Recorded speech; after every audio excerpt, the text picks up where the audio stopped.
একজন মা তার মৃত মেয়েকে ফিরে পেতে চাইছে, তাও এক ভয়ানক দুনিয়ার নিয়ম ভেঙে। ভালোবাসা যদি সীমা ছাড়িয়ে যায় তবে সেটা কিভাবে ভয়াবহ রূপ নিতে পারে। আত্মা, দানব, কালো জাদু আর বিএসএস স্টেপে বন্দি অন্ধকার ইতিহাস, সবকিছু মিলিয়ে তৈরি হয়েছে এক গা ছমছমে ভয়াবহ গল্প, যেখানে শুধু ভয় নয়, রয়েছে দুঃখ, ক্ষতি আর প্রতিশোধের এক মর্মান্তিক অধ্যায়। আজ আমরা এক্সপ্লেন করব এই বছরের মুক্তিপ্রাপ্ত Australian spiritual horror film bring হার ব্যাক। পরিচালনা ছিলেন ড্যানি ও মাইকেল ফিলিপো। IMDb-তে এই সিনেমার রেটিং 7.2 আউট অফ 10। রটেন টমেটোজে এটিকে 89% ফ্রেশ রেটিং দেওয়া হয়েছে। এখানে অডিয়েন্স স্কোর 79%। তবে শুরু করার আগে আমার এই নতুন চ্যানেলটি অবশ্যই সাবস্ক্রাইব করে নেবেন। তাহলে দেরি না করে চলুন শুরু করি। সিনেমার শুরুতে কিছু অদ্ভুত ও ঘৃণিত রিচুয়ালের দৃশ্য দেখা যায়, যেখানে আত্মাকে স্থানান্তরের কথা বলা হচ্ছিল। কয়েকজন নারীকে আজবভাবে ব্যবহার করে তাদের ভিডিও রেকর্ডিং করা হচ্ছিল। এখানে এক ভয়ঙ্কর ডেমন টারিনের নাম উঠে আসে। এক হাড় হিম করা শুরুটার পর আমরা পাইপার নামের এক মেয়েকে দেখি। সে প্রায় অন্ধ, বলতে গেলে শুধু আবছা আলো বা ছায়া দেখতে পায়, তবে মানুষ চিনতে বা ঠিকভাবে দেখতে পারে না। তার বড় ভাইয়ের নাম অ্যান্ডি, যে এখন 17 বছরের এবং 3 মাসের মধ্যেই 18 হবে। অ্যান্ডি আসলে পাইপারের সৎ ভাই। তাদের বাবা 2টি বিয়ে করেছিলেন, প্রথম স্ত্রী থেকে অ্যান্ডি, দ্বিতীয় স্ত্রী থেকে পাইপার। তবে ভাই বোন হিসাবে তাদের সম্পর্ক গভীর। একদিন হঠাৎ তাদের বাবা বাথরুমে পড়ে গিয়ে মারা যান, ফলে তারা দুজনেই এতিম হয়ে পড়ে। এই অবস্থায় ওয়েন্ডি নামে এক শিশু কল্যাণ সংস্থার কর্মকর্তা তাদের নিয়ে যান লরেন নামের এক মহিলার বাসায়। লরেন আগে ওই সংস্থাতেই কাউন্সিলর ছিলেন, তাই ওয়েন্ডি নিশ্চিত ছিলেন তিনি ভালোভাবে দুজনকে রাখবেন। মূলত লরেন শুধু পাইপারকে নিতে চেয়েছিল, তবে অ্যান্ডি বলে মাত্র 3 মাস পর তার বয়স 18 হবে। এরপর সে নিজেই অভিভাবকের জন্য আবেদন করবে। তাই 3 মাসের জন্য অ্যান্ডিকেও লরেনের বাসায় থাকতে দেওয়া হয়। এখানে আমরা দেখতে পাই অ্যান্ডি ও পাইপারের মধ্যে গ্রেপফ্রুট নামে একটি কোড ওয়ার্ড আছে। এই শব্দের আলাদা কোনো মানে নেই, এটা একরকম বিশ্বাস বা সংকেত। তারা পরস্পরের উপর ভরসা করে এটা বোঝাতে ব্যবহার করে। এরপর দেখা যায় অ্যান্ডি ও পাইপারের লরেনের বাড়িতে আসে। লরেন তাদের আন্তরিকভাবে স্বাগত জানায়, তবে খুব সহজেই বোঝা যায় সে শুধু পাইপারকে পছন্দ করে আর অ্যান্ডিকে পুরোপুরি উপেক্ষা করছে। উদাহরণস্বরূপ, লরেন যখন সেলফি তোলে এমনভাবে তোলে যাতে অ্যান্ডির মুখটাই ঢেকে যায়। সে বারবার অ্যান্ডিকে ভুল নামে ডাকে, যেন মনে রাখতেই পারছে না। লরেনের বাসায় আগে থেকেই ছিল এক ফস্টার শিশু নাম অলিভার, যে কথা বলে না। লরেন জানায় তার নিজের এক মেয়ে ছিল, ক্যাথি। সেও ছিল দৃষ্টিহীন, তবে একদিন বাড়ির সুইমিং পুলে দুর্ঘটনায় মারা যায়। আর তারপর থেকে অলিভার সিলেক্টিভ মিউট হয়ে গেছে। এরপর পাইপার আর অ্যান্ডি নিজের রুমে যায়। লরেন এবার অ্যান্ডির সঙ্গে কিছু কথা বলতে আসে। কথার ফাঁকে যখন অ্যান্ডি একটু ডিস্ট্র্যাক্ট হয়ে যায়, তখন হঠাৎ লরেন তার ফোনটা তুলে নেয় আর মেসেজগুলো পড়তে থাকে। অ্যান্ডি এনি রিয়্যাক্ট করলে লরেন এমন আচরণ করে যেন অ্যান্ডি তার উপর হামলা করতে যাচ্ছে। আসলে অ্যান্ডি শুধু তার ফোনটা ফেরত চাইছিল। পরের দিকে লক্ষ্য করা যায় লরেন পাইপারের উপর নজর রাখছে আর অলিভার খুব অদ্ভুতভাবে ব্যবহার করছে। লরেন নিজের ফোনে বারবার আবহাওয়ার পূর্বাভাস চেক করছিল, যেখানে বলা হচ্ছিল খুব শিগগির ভারী বৃষ্টির সম্ভাবনা আছে। সেই রাতেই অ্যান্ডি খেয়াল করে লরেন অলিভারকে নিয়ে বাইরের চেম্বারের দিকে যাচ্ছে, তবে বিষয়টিকে তেমন গুরুত্ব না দিয়ে সে ঘুমিয়ে পড়ে। পরদিন সকালে ঘুম ভেঙে দেখে সে নিজের প্যান্ট ভিজিয়ে ফেলে। লরেন চুপি অ্যান্ডির বাবার মাথা থেকে এক গোছা চুল কেটে রাখে। অ্যান্ডির উপর চাপ সৃষ্টি করে যেন সে তার বাবাকে শেষবারের মতো দেখে এবং বিদায় দেয়। অ্যান্ডির জন্য বিষয়টা কষ্টকর হলেও সে তা করে। সবাই চলে যাওয়ার পর লরেন নিজেও লাশটিকে গিজ করে। অন্যদিকে অলিভার তখনও বাড়িতে। সে বারবার গ্লাস ডোরে হাত মারতে থাকে। একসময় গ্লাস ভেঙে যায় আর তার হাত কেটে রক্ত বের হয়। তবুও সে রক্তের তোয়াক্কা না করে বাইরের চেম্বারের দিকে এগিয়ে গিয়ে দরজা খোলার চেষ্টা করে। অলিভার কেন এত অস্বাভাবিক আচরণ করছিল তা জানতে পারবেন ভিডিওর সামনে। এরপর লরেন বাড়ি ফিরে আসে এবং অ্যান্ডি পাইপারকে নিয়ে এক ধরনের পার্টির পরিবেশ তৈরি করে, যাতে তারা বাবার মৃত্যুর দুঃখ কিছুটা ভুলে যেতে পারে। সে দুজনকে পানীয় দেয়, তবে 3 জনের মধ্যে এক ধরনের বন্ধুত্বপূর্ণ সম্পর্ক গড়ে ওঠে। একসময় মাতাল অবস্থায় অ্যান্ডি ও লরেন নিজেদের ব্যক্তিগত কথা ভাগ করে নেয়। লরেন জানায় সে এখনও তার মেয়ে ক্যাথির মৃত্যু বলতে পারেনি। আরও বলে সে আবার একবার তার মেয়ের মুখে মার ডাক শুনতে যে কোনো কিছু করতে পারে। অ্যান্ডিও শেয়ার করে তার বাবা তাকে মারত। হ্যাঁ, অ্যান্ডির বাবা তাকে বাথরুমে নিয়ে গিয়ে শাওয়ার চালিয়ে পেটাতেন যেন শব্দ বাইরে না যায়। তবে তিনি পাইপারকে খুব ভালোবাসতেন, কারণ সে ছিল দ্বিতীয় স্ত্রীর মেয়ে, যাকে তিনি একটু বেশি পছন্দ করতেন। এইসব কারণে অ্যান্ডি ছোটবেলায় দুষ্টুমি করত যেন বাবার মনোযোগ পায়। এমনকি 8 বছর বয়সে সে কিছু একটা অদ্ভুত কাণ্ড করেছিল। এভাবে বলার পরে অ্যান্ডি ঘুমিয়ে পড়ে। তারপর লরেন নিজের ট্যাঙ্কি খালি করে সেটি চুপি চুপি অ্যান্ডির প্যান্টে ঢেলে দেয়। অ্যান্ডি নিজে বিছানা ভিজায়নি, বরং লরেনই করেছে। সে চাচ্ছে অ্যান্ডিকে মানসিকভাবে দুর্বল করে তুলতে, যেন রিপোর্টে দেখাতে পারে অ্যান্ডি পাইপারের গার্ডিয়ানশিপের জন্য উপযুক্ত নয়। এরপর সে অ্যান্ডির ফোন ফেস আইডি দিয়ে আনলক করে পুরোটা ঘাটে। এই সময় বাইরে অলিভারের চলাফেরা শুনে সে তাকে ধরে গোসল করাতে নিয়ে যায়, যেখানে সে অলিভারকে আজব সব কথা বলে, যেমন জানি তোর ক্ষুধা খুব লাগছে, চিন্তা করিস না, খুব তাড়াতাড়ি সময় আসছে যখন তুই খেতে পারবি। এদিকে অলিভারও অদ্ভুতভাবে তার দিকে তাকাচ্ছিল।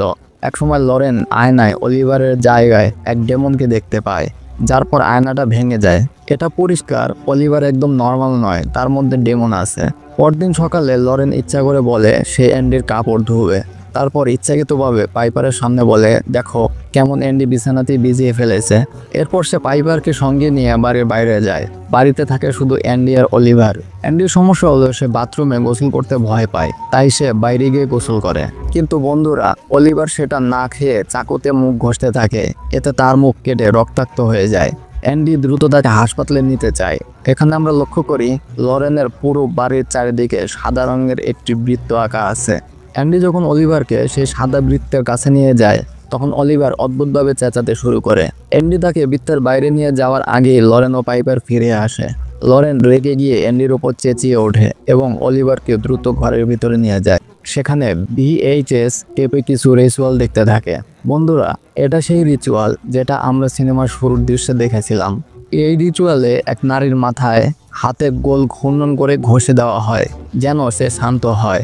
লরেন ও অলিভারের মাথায় একইভাবে গোল গোল ঘষতে থাকে, আর অবাক করার মতোভাবে অলিভার শান্ত হয়ে যায়। এরপর লরেন অ্যান্ডির বাবার চুলের গোছা অলিভারকে খেতে দেয়, যা সে খেতে থাকে। অলিভার শান্ত হওয়ার পর লরেন এই ঘটনার জন্য অ্যান্ডিকেই দায়ী করে, এবং এখানেই আমরা জানতে পারি আসলে লরেনই সেই ব্যক্তি যে রিপোর্ট করবে অ্যান্ডি পাইপারের গার্ডিয়ানশিপের জন্য উপযুক্ত কিনা। অবশ্যই লরেন অ্যান্ডিকে অযোগ্য বলেই রিপোর্ট করবে। এতেই বোঝা যায় লরেন স্বাভাবিক নয়, তার মধ্যে বিপদের সংকেত রয়েছে। যেমন লরেন তার মরা কুকুরটিকে স্টাফ করে রেখেছে, যা ইঙ্গিত দেয় সে অতীতকে ছাড়তে পারে না। তার মেয়ে ক্যাথি এখন নেই, সম্ভবত তাকে ঘিরে কোনো পরিকল্পনা করছে। সেই রাতে অ্যান্ডি গোসল করতে গেলে বাথরুমে অলিভার আসে। অ্যান্ডি অলিভারের বদলে দেখে তার বাবাকে। এটা ছিল এক ধরনের হ্যালোসিনেশন, যেখানে তার বাবা বলে সে বৃষ্টিতে মারা যাবে। এটা শুনে অ্যান্ডি ভয় পায়, বাথরুমেই পড়ে যায়, তার মাথায় আঘাত লাগে এবং কনকাশন হয়। পরের দৃশ্যে দেখা যায় অ্যান্ডি হাসপাতালে। লরেন সেখানে এসে অ্যান্ডির সঙ্গে দেখা করে। অ্যান্ডি তাকে বলে অলিভার বলেছিল কেউ বৃষ্টিতে মারা যাবে। এটা শুনে লরেন এমনভাবে প্রতিক্রিয়া করে যেন সে বিষয়টি জানে। তবে পরের মুহূর্তেই সে কথাটি ঘুরিয়ে বলে, ওটা নিশ্চয়ই তোর হ্যালোসিনেশন, তোকে তোর বাবা শেষবার শাওয়ারে মারছিল, তাই তুই এমন চিন্তা করছিস, বৃষ্টি, মৃত্যু ইত্যাদি। এরপর লরেন বাড়ি ফিরে। ততক্ষণে বৃষ্টি শুরু হয়ে গেছে। সে পাইপারের সঙ্গে বৃষ্টিতে নাচে, ভালো সময় কাটায় এবং পাইপারকে নিজের মেয়ে ক্যাথির জামা পরিয়ে দেয়। এখানে লরেন ধীরে ধীরে নিজের আসল উদ্দেশ্য প্রকাশ করতে থাকে। সে বলে পাইপারকে সবসময় তার সঙ্গেই থেকে যেতে হবে। এটা শুনে পাইপার জানায় সে আর অ্যান্ডি কিছু মাসের মধ্যে নিজেদের বাড়িতে চলে যাবে, তবে সপ্তাহান্তে লরেনকে দেখতে আসবে। এই কথা শুনে লরেনের মুখভঙ্গি পাল্টে যায়। সে পাইপারকে কিছু দেখানোর কথা বলে। সে তাকে নিয়ে যায় বাড়ির বাইরের সেই শেডে। সেখানে এক ফ্রিজারে ক্যাথির মৃতদেহ রাখা ছিল। এটাই অবাক করার বিষয়, লরেন তার মেয়ের মরদেহ এখনও সংরক্ষণ করে রেখেছে। সে পাইপারকে বলে এটা ছুঁয়ে দেখতে। পাইপার শুধু অনুভব করে এটা মাংসের মতো ঠান্ডা আর নরম, তবে সে তো দেখতে পায় না। পরের দৃশ্যে লরেন অ্যান্ডিকে বাড়ি ফেরত নিয়ে আসে। এখানে আরও কিছু বিষয় পরিষ্কার হয়, যেমন অ্যান্ডি এক্সারসাইজ করতো, ক্রিয়েটিন খেত। লরেন এটা খেয়াল করে, সম্ভবত সে ওই সাপ্লিমেন্টের মধ্যে কিছু মেশাতে শুরু করে, কিছু এমন যেন অ্যান্ডির হরমোন বেড়ে যায়, সে রেগে যায়, নিজের ওপর নিয়ন্ত্রণ হারায়। যদিও এটা সরাসরি দেখানো হয়নি, কিন্তু লরেনের আচরণ দেখে এটা খুবই সম্ভাব্য মনে হয়। যাই হোক, সেদিন রাতে লরেন একটা ভয়ঙ্কর কাজ করে। সে নিজের শরীরে অ্যান্ডির বডি স্প্রে লাগায়, তারপর যায় পাইপারের ঘরে যখন পাইপার ঘুমিয়েছিল। লরেন হঠাৎ পাইপারের মুখে ঘুষি মারে আর পালিয়ে যায়। পাইপার যন্ত্রণায় চেঁচিয়ে উঠে বসে এবং সে ঘ্রাণ পায় অ্যান্ডির বডি স্প্রের গন্ধ। তখনই সে ভাবে অ্যান্ডি তাকে মেরে পালিয়েছে। পরদিন সকালে লরেন চালাকির সঙ্গে পুরো দোষ অ্যান্ডির ঘাড়ে চাপায়। সে বলে গত রাতে সে অ্যান্ডিকে পাইপারের ঘরে যেতে দেখেছে এবং অ্যান্ডি পাইপারকে আঘাত করেছে। সব শুনে অ্যান্ডি একেবারে বিস্ফোরিত হয়ে যায় আর আত্মনিয়ন্ত্রণ হারাতে থাকে। সম্ভবত কারণ লরেন তার সাপ্লিমেন্টে যেসব ড্রাগ মিশিয়ে দিচ্ছিল সেগুলো কাজ করতে শুরু করেছিল। লরেন এক ধাপ এগিয়ে বলে অ্যান্ডি জানে না সে কি খাচ্ছে, যার ফলে তার টেস্টোস্টেরন লেভেল বেড়ে গেছে আর সে আগ্রাসী হয়ে উঠেছে। সে দোষ চাপায় অ্যান্ডির বাবার উপর, জানায় অ্যান্ডির বাবা তাকে যেভাবে মারতো এখন অ্যান্ডিও সেভাবে নিজের ছোট বোনকে মারছে। লরেন বোঝাতে চায় অ্যান্ডি পাইপারকে নিয়ে ঈর্ষান্বিত। এদিকে পাইপার জানতো না তার বাবা অ্যান্ডিকে মারতেন। এটা জেনে সে একেবারে আত্মস্থির হয়ে পড়ে। আসলে এই পর্যায়ে এসে পাইপারও ভাবতে শুরু করে সব সমস্যার মূল অ্যান্ডি। এইসব শুনে অ্যান্ডি পুরোপুরি ভেঙে পড়ে। সে সঙ্গে সঙ্গে গাড়ি নিয়ে বেরিয়ে পড়ে। বন্ধুরা, এখানে জানা যায় লরেন আসলে কি প্ল্যান করছিল এবং কেন সে এত অদ্ভুত আচরণ করছিল। আসলে লরেন চায় পাইপারের শরীরে নিজের মেয়ে ক্যাথির আত্মাকে ফিরিয়ে আনতে। হ্যাঁ বন্ধুরা, সিনেমার শুরুতে যেসব রিচুয়াল আমরা দেখেছিলাম সেগুলো এই পুরো প্রক্রিয়ারই অংশ। লরেন এই রিচুয়ালগুলো VHS টেপে দেখে ফলো করছিল, যা হয়তো সে কোথাও থেকে পেয়েছিল। সিনেমার শুরুর দৃশ্যে আমরা এমন কাল্ট রিচুয়ালদের ভিডিও রেকর্ড করতেও দেখেছিলাম।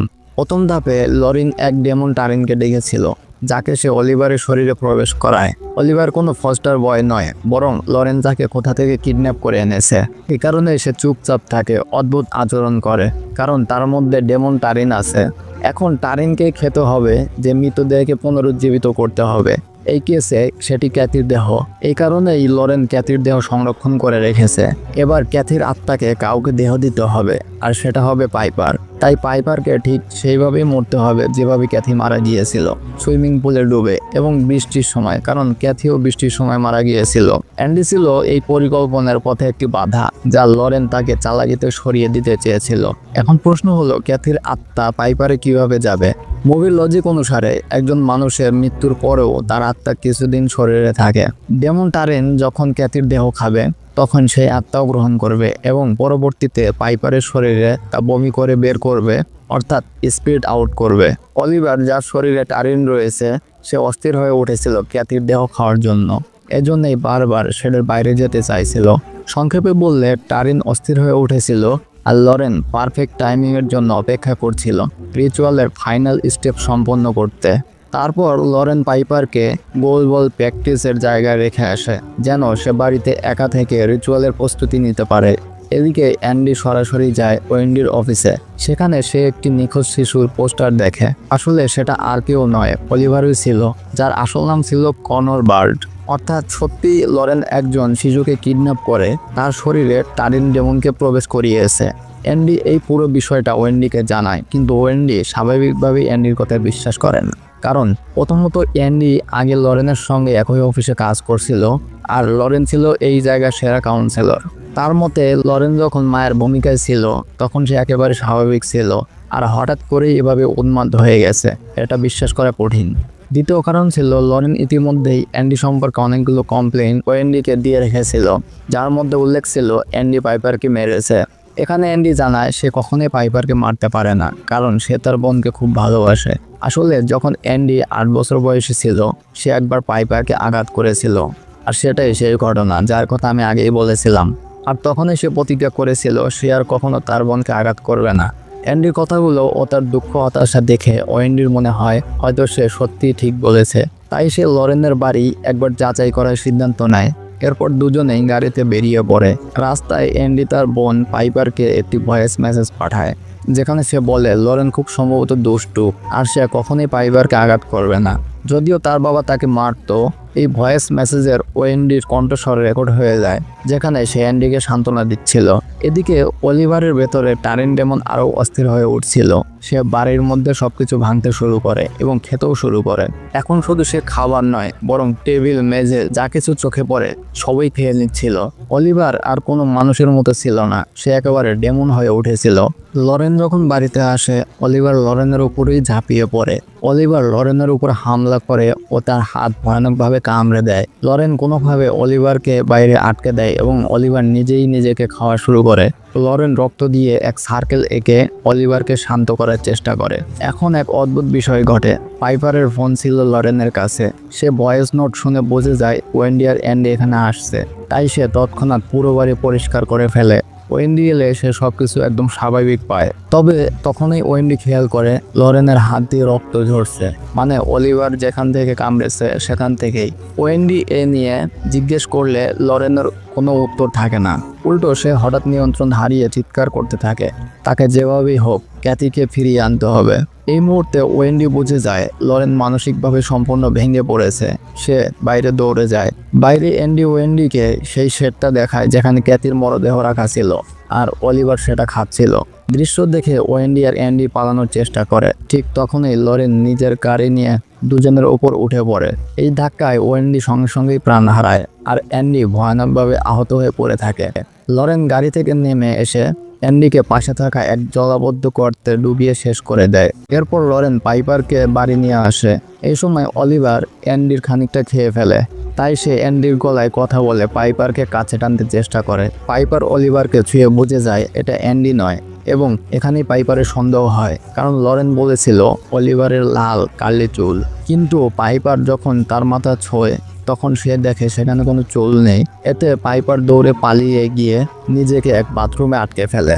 লরেন চিৎকার করে তাকে বাইরে থেকে ডাকতে থাকে, তবে পাইপার যায় না। তখন পাইপার অনুভব করে বাথরুমে অ্যান্ডির মরদেহ রয়েছে। এটা দেখে পাইপার পুরোপুরি ভেঙে পড়ে। এমন সময় লরেন দরজা ভেঙে ঢুকে পড়ে। এই মুহূর্তে লরেন তার দানবীয় পরিকল্পনা প্রকাশ করে। সে স্পষ্ট জানিয়ে দেয় পাইপারকে পানিতে ডুবিয়ে মারতে চায়। এই কথা শুনে পাইপার পালাতে চেষ্টা করে, তবে সে তো দেখতে পায় না, ফলে দেয়ালে ধাক্কা খেয়ে অচেতন হয়ে পড়ে। এরপর লরেন পাইপারকে টেনে সুইমিং পুলে নিয়ে যায় এবং তাকে ডুবিয়ে দিতে শুরু করে। ডুবে যেতে যেতে পাইপারের হুঁশ ফিরে আসে। সে কোনোভাবে পানিতে উঠে আসে ও মম বলে চিৎকার করে। মম শব্দ শুনে লরেনের মনে হয় পাইপার বুঝি তাকেই মা বলছে। এই ছোট মুহূর্তের সুযোগে পাইপার পুল বেয়ে বেরিয়ে আসে।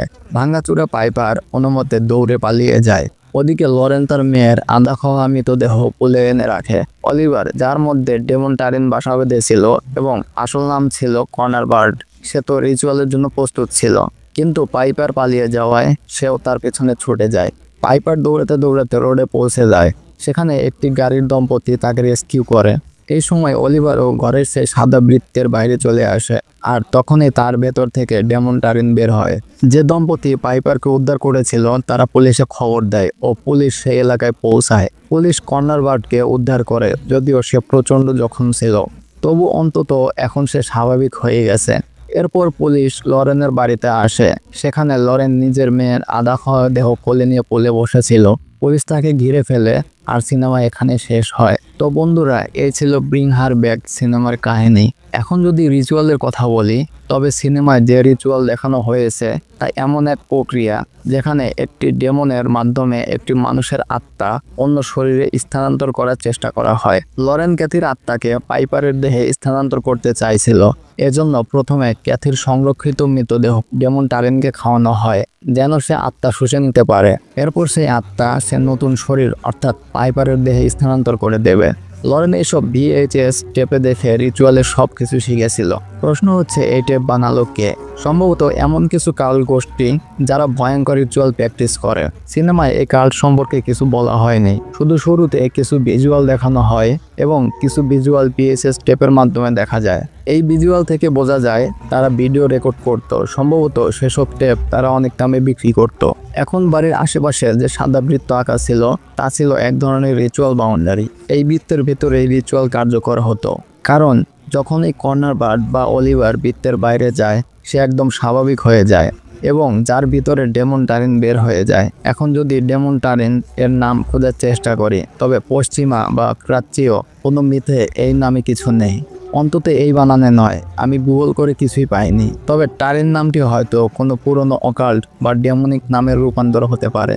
আমার মতে এটি পুরোপুরি সিনেমার জন্য বানানো ফিকশনাল একটি সত্তা। এর আচরণ অনেকটা ওয়েন্ডিও নামে মিথিক্যাল প্রাণীর মতো, যেটি মাংস খেত এবং যার ক্ষুধা অশেষ ছিল। অলিভারের সবকিছু খাওয়া, ফল, ছুরি, টেবিল এই অনিয়ন্ত্রিত ক্ষুধার প্রতিচ্ছবি। তাই এটা সম্ভব যে টারিন চরিত্রটি অনেক ডেমনিক লক্ষ্যতা থেকে অনুপ্রাণিত, কিন্তু তার বৈশিষ্ট্য হলো সে আত্মা খেয়ে তা অন্য শরীরে স্থাপন করতে পারে, যদিও সে খুব অস্থির হয়ে পড়ে এবং নিজেকেও আক্রমণ করতে পারে। এই সিনেমা উপরে উপরে হরর মনে হলেও গভীরে গেলে একটি শোক হারানোর অবসেশন নিয়ে। লরেন তার মেয়ে ক্যাথির মৃত্যু মেনে নিতে পারে না এবং তাকে ফেরত পাওয়ার জন্য যে কোনো সীমা পার হতে রাজি। লস, ম্যানিপুলেশন ও ইমোশনাল ট্রমা, এই তিনটি বিষয় প্রতিটি চরিত্রের জীবনে ঘুরপাক খায়। ক্যান্ডির ভেতর ট্রমা ছিল, পাইপারের ছিল দৃষ্টিহীনতার সঙ্গে ট্রাস্ট ইস্যু, আর লরেন তার মধ্যে ছিল সবকিছু, বিশেষ করে এক ধরনের বিষাক্ত মাতৃত্ব। এই সিনেমায় দেখায় কখনো কখনো ভালোবাসা আর ক্ষতির মিশ্রণ একজন মানুষকে দানবে পরিণত করে। পরিচালক ড্যানিয়েল ও মাইকেল আগেও টক টু মি 2022-এ বানিয়েছিলেন। সেই সিনেমাতেও পজিশন ও শোকের দৃষ্টিভঙ্গি ছিল। ব্রিং হার ব্যাক হলো তার থেকেও ডার্ক ও ডিস্টার্বিং একটা স্পিরিচুয়াল হরর। এই সিনেমার গল্প সাধারণ মনে হলেও যারা এটা দেখেছেন তারা জানেন এর ভিতরে কি ভয়াবহ দৃশ্য রয়েছে আর এটা কতটা গভীর হরর। যাই হোক, আমি আপনাদেরকে পুরো গল্পের পাশাপাশি তথ্যগুলো বুঝিয়ে দেওয়ার চেষ্টা করেছি। আপনার মনে যদি কোনো প্রশ্ন থেকে থাকে কমেন্টে অবশ্যই জানাবেন। ভিডিওটি ভালো লেগে থাকলে লাইক শেয়ার করবেন আর চ্যানেল সাবস্ক্রাইব করতে ভুলবেন না, কারণ আমরা এরকম আরও ভিডিও নিয়ে ফিরে আসব। ভালো থাকবেন, সুস্থ থাকবেন। ধন্যবাদ।